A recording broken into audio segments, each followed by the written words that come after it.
Okay. We have the President of the United States now saying that women should not take Tylenol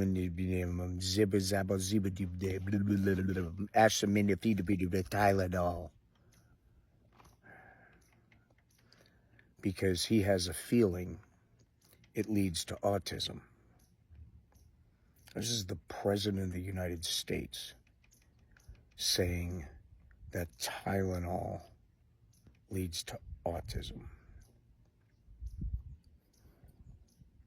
We have RFK Jr., who any ounce of Kennedy anywhere in him is devoid of any logic, knowledge, or any type of research backing his opinions,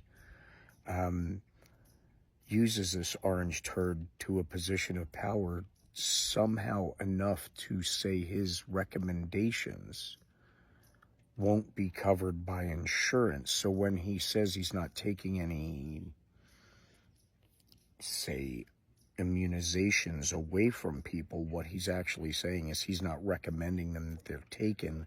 Therefore, Medicare, Medicaid, and all these other things and insurance will not cover being administered these life-saving, proven immunities.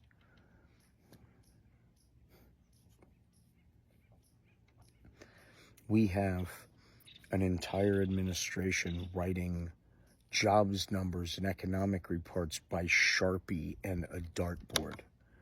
We have the owners of the biggest social media platforms like Facebook and TikTok and X basically writing anything this ringmaster of shitstains says to write.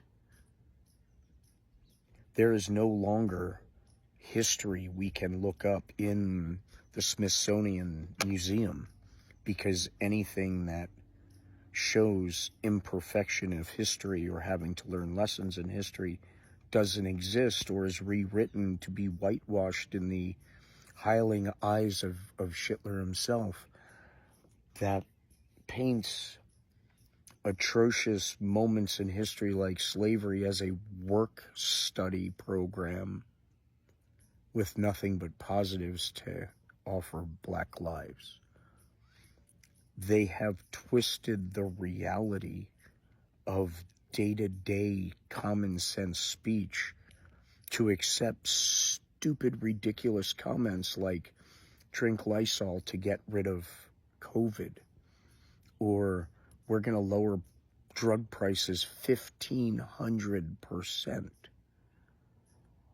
And 107% of the new jobs are taken by illegal immigrants. And these things that are being said out in public, out in the open, in front of representatives on both sides of the aisle, and the Republicans aren't even saying, wait a second, nothing can be discounted more than 100% because that means it's free. Just simple logic.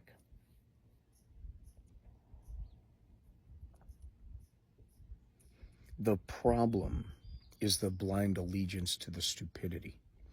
The problem is the how complicit people around this man are. They hear these things come out of his mouth and they don't stop him. They hear him saying things that they know aren't true, and they just fight for it to wiggle their nose and make it true. I don't understand how any of that can be okay and still believe, while looking at themselves in the mirror, that they are actually defending freedom, or they're actually defending this country. But when the rapture doesn't happen for them, they realize that maybe they're not as perfect as they are, or maybe they think the Democrats fix that list too. Who knows where the ignorance flows? As George Carlin said, never underestimate the power of stupid people in large groups. That about sums it up. Thanks, George.